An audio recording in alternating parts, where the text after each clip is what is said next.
Hormuz நீரிணையை சுற்றியுள்ள கடல்சார் நடவடிக்கைகள் தீவிரமடைந்து வரும் நிலையில் ஈரான் தனது கடல் வழிகள் மூலோபாய முக்கியத்துவம் வாய்ந்த நீரிணைகள் மற்றும் நாட்டின் கடல் எல்லைகளை பாதுகாப்பதற்காக முழுமையான தயார் நிலையில் இருப்பதாக அறிவித்துள்ளது. அமெரிக்காவுக்கும் ஈரானுக்கும் இடையிலான மோதல் ராணுவ நடவடிக்கைகளில் இருந்து பொருளாதார அழுத்தம் மற்றும் கடல்சார் முற்றுகை என்ற புதிய கட்டத்தை நோக்கி நகர்ந்துள்ள நிலையில் ஈரானிய கடற்படையின் இந்த அறிவிப்பு பிராந்தியத்தில் ஏற்கனவே நிலவி வரும் பதற்றத்தை மேலும் அதிகரிக்கும் வகையில் அமைந்துள்ளது.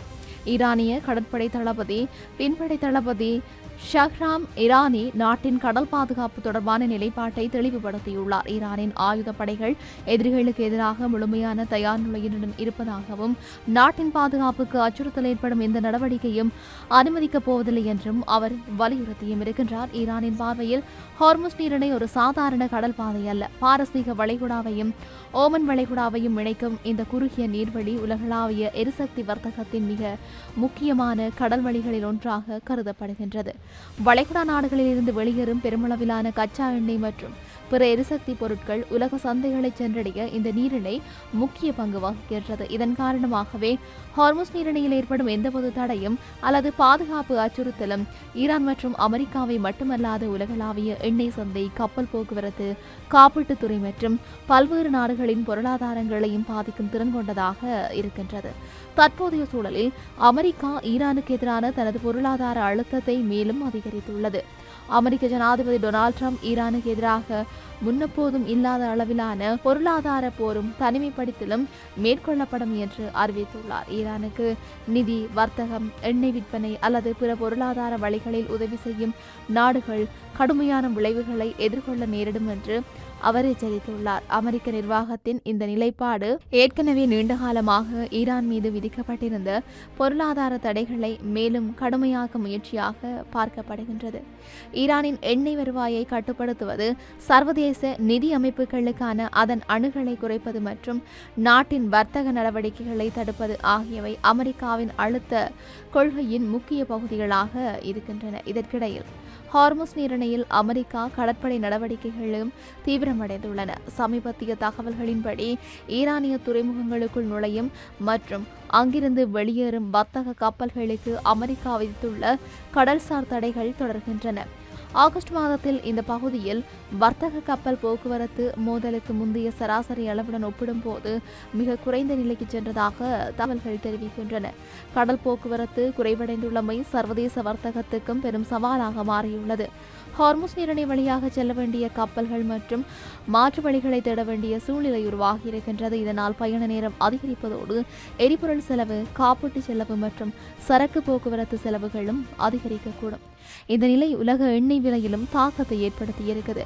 ஹார்முஸ் நீரிணை வழியாக எரிசக்தி விநியோகம் பாதிக்கப்படும் என்ற அச்சம் அதிகரிக்கும் ஒவ்வொரு முறையும் சர்வதேச சந்தைகளில் எண்ணெய் விலைக்கு மேல் நோக்கி அழுத்தம் ஏற்படுகின்றது. ஆகவே ஈரான் மற்றும் அமெரிக்காவுக்கு இடையிலான பிரச்சினை இரு நாடுகளின் அரசியல் அல்லது இராணுவ மோதலாக மட்டும் பார்க்க முடியாது. அது உலக பொருளாதாரத்தையும் நேரடியாக பாதிக்கக்கூடிய ஒரு பிரச்சனையாக மாறியுள்ளது. இந்த நிலையில் ஈரானிய கடற்படை தளபதி ஷஹ்ராம் ஈரானின் கருத்துக்களை முக்கியத்துவம் பெறுகின்றன. ஈரானின் மூலோபாய கடல் வழிகளும் நீரிணைகளும் நாட்டின் தேசிய நலன்களுடன் நேரடியாக தொடர்புடையவை என்று அவர் சுட்டிக்காட்டியிருக்கின்றார். அந்த பகுதிகளில் ஈரானிய கடற்படை தனது பிரசன்னத்தை வெளிப்படுத்தி வருவதாகவும் நாட்டின் பாதுகாப்பையும் தேசிய நலன்களையும் பாதுகாப்பதற்கான நடவடிக்கைகள் தொடரும் என்றும் அவர் தெரிவித்தும் இருக்கின்றார். ஈரான் தனது கடற்படை திறனை மட்டும் நம்பாமல் பிராந்தியத்தில் உள்ள பல்வேறு கடல்சார் மற்றும் இராணுவ வளங்களையும் பயன்படுத்தி வருகின்றது. ஈரானிய இராணுவ கட்டுப்பாட்டுடன் இஸ்லாமிய புரட்சிகர காவல்படையின் கடற்படை பிரிவும் பாரசீக வளைகுடா மற்றும் ஹார்முஸ் நீரிணை பகுதிகளில் முக்கிய பங்காற்றுகின்றது. இதன் மூலம் ஈரான் தனது கடற்கரை மற்றும் முக்கிய கடல் வழிகளில் தொடர்ச்சியான கண்காணிப்பை மேற்கொண்டு வருகின்றது. ஈரானின் தற்போதைய நிலைப்பாட்டில் முக்கியமான அம்சம் தனது எல்லைகளுக்குள் எதிரி நாடுகளின் இராணுவ அழுத்தத்தை ஏற்க மறுப்பதாகும். ஈரானிய அதிகாரிகள் தொடர்ந்து வெளியிட்டுள்ள வெளியிட்டு வரும் அறிக்கைகளில் இதேபோன்ற கடுமையான எச்சரிக்கைகள் இடம்பெற்று வருகின்றன. அமெரிக்கா மற்றும் இஸ்ரேலின் இராணுவ அழுத்தத்தை ஈரான் தனது தேசிய இறையாண்மைக்கு எதிரான நடவடிக்கையாக கருதுகின்றது. மறுபுறம் அமெரிக்கா தனது கடல்சார் நடவடிக்கைகளை ஈரான் மீது அழுத்தத்தை ஏற்படுத்தும் கருவியாக பயன்படுத்துகின்றது. ஈரானின் எண்ணெய் ஏற்றுமதி மற்றும் வர்த்தக நடவடிக்கைகளை கட்டுப்படுத்துவதன் மூலம் தெஹ்ரானை பேச்சுவார்த்தை மேசைக்கு மீண்டும் கொண்டு வருவதே அமெரிக்காவின் நோக்கமாக இருப்பதாக அமெரிக்க அதிகாரிகள் தெரிவித்திருக்கின்றார்கள்.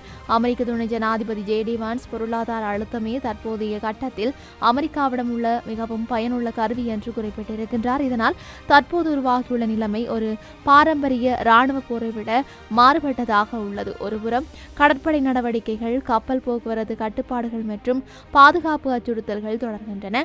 மறுபுறம் பொருளாதார தடைகள், எண்ணெய் வர்த்தக கட்டுப்பாடுகள், நிதி அழுத்தங்கள் மற்றும் சர்வதேச வர்த்தக தடைகள் அதிகரித்து வருகின்றன. இதனை பல சர்வதேச ஆய்வாளர்கள் பொருளாதார போர் என்று வர்ணித்து வருகின்றமையும் இங்கு குறிப்பிடத்தக்க ஒரு விடயமாகவே இருக்கின்றது. ஈரான் அமெரிக்காவின் பொருளாதார போர் திட்டத்தை தனது இராணுவ நடவடிக்கைகளின் தோல்வியை மறைக்கும் முயற்சியாக சித்தரித்து வருகின்றது. ஈரானிய வெளியுறவு அதிகாரிகளும் அமெரிக்காவின் புதிய பொருளாதார அழுத்தம் அந்த நாட்டை சரணடைய செய்யாது என்றும் மாறாக பிராந்தியத்தில் பதற்றத்தை அதிகரிக்கும் என்றும் தெரிவித்துள்ளனர். ஹார்முஸ் நீரிணையில் நிலவும் சூழ்நிலையில் மற்றொரு முக்கிய அம்சம் வர்த்தக கப்பல்களின் பாதுகாப்பாகும். இந்த பகுதியில் பயணிக்கும் கப்பல்களுக்கு ஏற்படும் அபாயம் குறித்து கடல்சார் பாதுகாப்பு அமைப்புகள் தொடர்ந்து எச்சரித்து வருகின்றன. மோதல் காரணமாக கப்பல் நிறுவனங்கள் பாதுகாப்பானதாக கருதப்படும் மாற்றுப்பாதைகளை தேர்ந்தெடுப்பதும் அதிகரித்துள்ளது. இதனால் உலகளாவிய கடல் போக்குவரத்து அமைப்பில் கூடுதல் அழுத்தம் உருவாகியுள்ளது. ஒரு கப்பல் ஹார்முஸ் நீரிணையை தவிர்த்து நீண்ட மாற்றுப்பாதையை தேர்வு செய்தால் அதன் பயண தூரம் மட்டுமல்லாமல் செலவுகளும் அதிகரிக்கும். கப்பல் எரிபொருள் பயன்பாடு, பணியாளர் செலவு, காப்பீடு மற்றும் பாதுகாப்பு ஏற்பாடுகள் போன்றவை அனைத்தும் கூடுதல் நிதிச்சுமையை ஏற்படுத்தும். இறுதியில் இந்த செலவுகள் இறக்குமதி செய்யப்படும் பொருட்களின் விலையிலும் பிரதிபலிக்கக்கூடும். குறிப்பாக ஆசிய நாடுகள் இந்த நிலைமையை மிகுந்த கவனத்துடன் கண்காணித்து வருகின்றன. மத்திய கிழக்கு எண்ணெய் மற்றும் எரிவாயு விநியோகத்தில் ஆசிய நாடுகள் பெருமளவு சார்ந்துள்ளதால் ஹார்முஸ் நீரிணையில் நீடித்த தடையால் எரிசக்தி பாதுகாப்பு பாதிக்கப்படக்கூடும். இதனால் இந்தியா, சீனா, ஜப்பான், தென்கொரியா உள்ளிட்ட பல நாடுகளுக்கு இந்த மோதல் நேரடி பொருளாதார முக்கியத்துவம் கொண்டதாக இருக்கின்றது. இந்த நிலையில் ஈரானிய கடற்படை தளபதி எச்சரிக்கை வெறும் இராணுவ அறிக்கையாக மட்டுமே பார்க்கப்பட முடியாது.